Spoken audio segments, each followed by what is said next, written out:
حضرت انس رضی اللہ تعالی عنہ سے مروی ہے کہ ایک دن حضور نبی پاک صلی اللہ تعالی علیہ وآلہ وصحابہ وسلم نے فرمایا، تمہیں ایک ایسا پاکیزہ عمل نہ بتاؤں جس کو پڑھنے سے تمہارے لیے 70 رحمت کے دروازے کھول دیے جاتے ہیں، اور جو اس دنیا میں تکلیف اور مشکلیں آنی ہوتی ہیں ان کو اللہ پاک رد فرما دیتا ہے، اور 1000 دن تک تمہاری نیکیاں لکھی جاتی ہیں، تمہارے سخت سے سخت گناہوں کو یہ مبارک کلمات دھو ڈالتی ہیں، اور تم جیسے ماں کے پیٹ سے ابھی جنے ہو، اور تمہاری بخشش کا یہ کلمات ذریعہ بن جائیں گی۔ وہ کلمات یہ ہیں: بسم اللہ الرحمن الرحیم، السلام علیکم ورحمۃ اللہ۔ محترم ناظرین، ایک مرتبہ ملک عرب میں انتہائی خوفناک قحط پڑ گیا۔ اہل مکہ نے بتوں سے فریاد کرنے کا ارادہ کیا، مگر ایک حسین و جمیل بوڑھے نے مکہ والوں سے کہا کہ اے اہل مکہ، ہمارے اندر ابو طالب موجود ہیں جو بانی کعبہ حضرت ابراہیم خلیل اللہ علیہ السلام کی نسل سے ہیں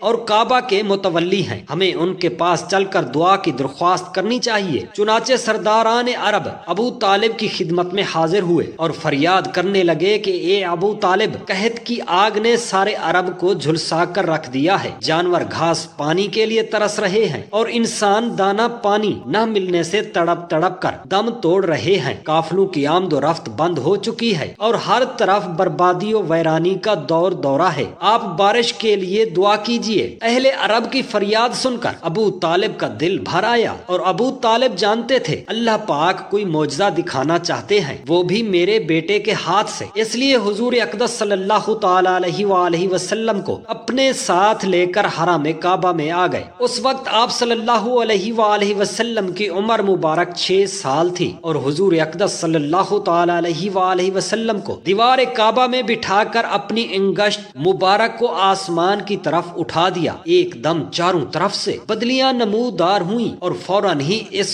زور کا باران رحمت برسا کہ عرب کی زمین سیراب ہو گئی۔ جنگلوں اور میدانوں میں ہر طرف پانی ہی پانی نظر آنے لگا، چٹیل میدانوں کی زمینیں سرسبز و شاداب ہو گئیں، قحط دفع ہو گیا اور کال کٹ گیا، اور سارا عرب خوشحال اور نحال ہو گیا۔ ایک عربی نے کھڑے ہو کر فریاد کی کہ یا رسول اللہ صلی اللہ تعالی علیہ وآلہ وسلم، بارش نہ ہونے سے جانور ہلاک اور بال بچے بھوک سے تباہ ہو رہے ہیں، لہٰذا آپ دعا فرما دیجئے۔ اس وقت آسمان میں کہیں بدلی کا نام و نشان نہ تھا، مگر جو ہی رسول خدا صلی اللہ تعالی علیہ وآلہ وسلم نے اپنا دست مبارک اٹھایا، ہر طرف سے پہاڑوں کی طرح بادل آ کر چھا گئے، اور ابھی آپ ممبر پر سے اترے بھی نہ تھے کہ بارش کے قطرات آپ کی نورانی داڑھی پر ٹپکنے لگے، اور 8 دن تک مسلسل موسلا دھار بارش ہوتی رہی، یہاں تک کہ جب دوسرے جمعہ کو آپ خطبہ کے لیے ممبر پر رونق افروز ہوئے تو وہی عربی یا کوئی دوسرا کھڑا ہو گیا اور بلند آواز سے فریاد کرنے لگا کہ یا رسول اللہ صلی اللہ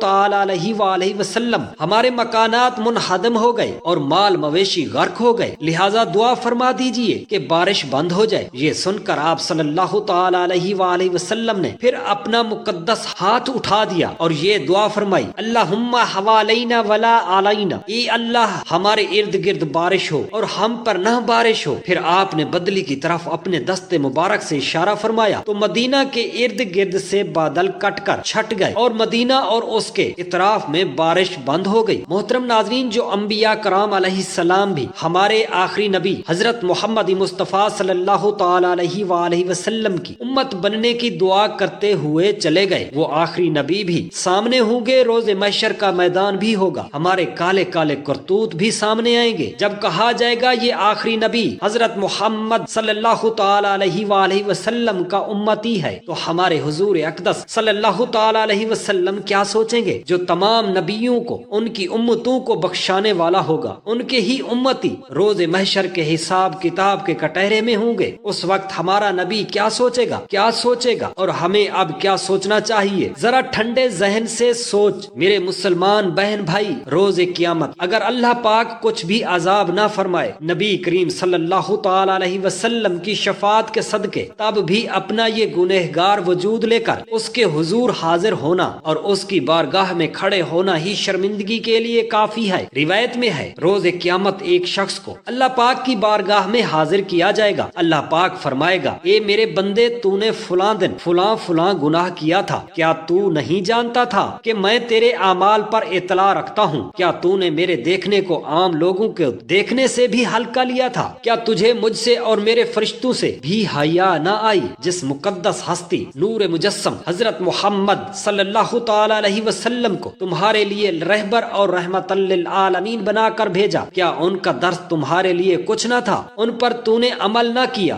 آج تو نے چند دنوں کی زندگی کی لذت پانے کے لیے یہ کبھی ختم نہ ہونے والی زندگی کو خراب کر ڈالا۔ تمہیں اس مقدس ہستی حضرت محمد صلی اللہ تعالی علیہ وسلم کی بھی حیا نہ آئی؟ کیا تجھے میری پکڑ سے بھی ڈر نہیں لگا؟ اے میرے بندے، کیا میں نے تمہیں ٹھنڈے پانی کی نعمت نہیں دی تھی؟ کیا تیرے جسم کو طاقت عطا نہیں کی تھی؟ اس کے باوجود تو نے میری نافرمانی کی۔ بندہ اللہ پاک کا یہ فرمان سن کر شرم سے پانی پانی ہو جائے گا، اس کے پسینے چھوٹ رہے ہوں گے۔ وہ عرض کرے گا، اے میرے اللہ پاک، مجھے تجھ سے حیا آ رہی ہے۔ میرے لیے اس شرمندگی سے یہ آسان ہے کہ مجھے آگ میں ڈال دیا جائے۔ اے میرے مسلمان بہن بھائیوں، اب غور فرمائیے، ہماری زندگی کس قدر قیمتی ہے۔ یہی مختصر سی زندگی، اگر ہم اسے نیکیوں میں گزار لیں تو جنت کے حقدار بن سکتے ہیں، اور اگر ہم ایسا نہ کر پائے، زندگی کے یہ قیمتی لمحات فضولیات یا گناہوں بھرے کاموں میں گزار دیے اور اس کے سبب جہنم کے حقدار بن گئے، روز قیامت پکڑ کر لی گئی تو خود سوچئے یہ کتنا بڑا نقصان ہوگا۔ یہی وہ خسارہ ہے جس کے متعلق اللہ پاک نے فرمایا تھا، اب جیسا کہ نیو ایئر نائٹ یعنی 2024 کی پہلی رات آنے والی ہے، یہ اصل میں شب تشکر یعنی اللہ پاک کا شکر ادا کرنا چاہیے، یعنی اللہ پاک کا شکر ادا کرنے کی رات ہے، شب ندامت ہے، شب عبرت ہے۔ سال مکمل ہو گیا، ہم ابھی تک زندہ ہیں، سانسیں چل رہی ہیں، اس پر شکر کرنے کی رات ہے۔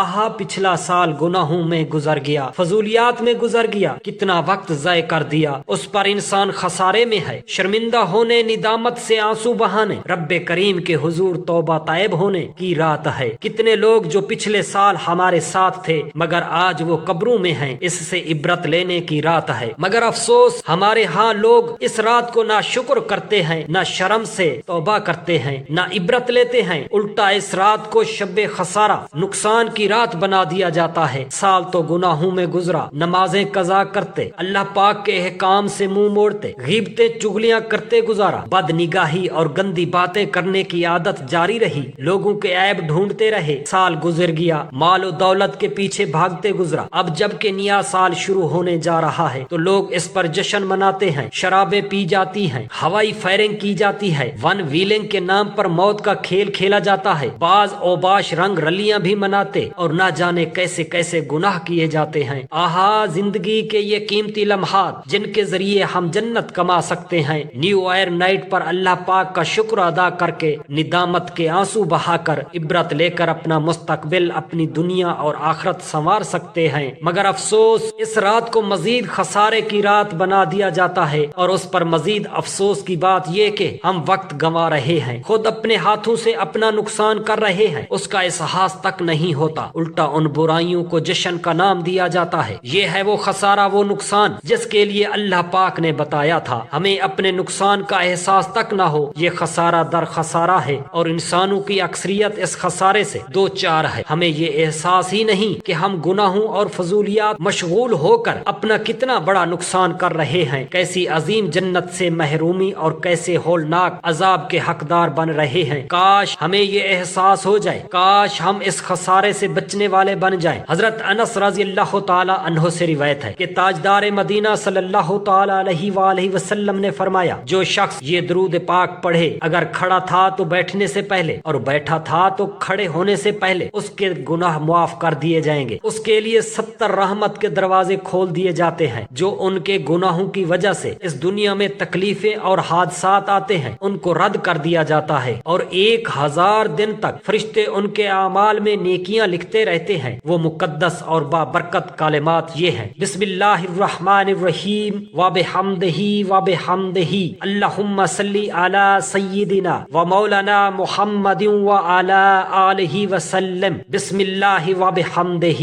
جو بھی مقدس اور بابرکت الفاظ حضور نبی کریم صلی اللہ علیہ وآلہ وسلم کی مبارک زبان سے نکلے ہیں، وہ حق ہیں، سچ ہیں، اور وہ ہو کر رہتا ہے، ان کو ماننا ہر مومن مسلمان کا مکمل پختہ ایمان و یقین ہے۔ اللہ تعالیٰ سے دست ادب، گری اوزاری، عاجزی و انکساری سے دعا کرتے ہیں، میرے تمام مسلمان بہن بھائیوں کے بچوں کو اللہ پاک پاک اپنے حفظ و امان میں رکھے اور ان کی ہر خواہشات کو منظور و مقبول فرمائے، آمین یا رب العالمین۔ جزاک اللہ خیرا کثیرا۔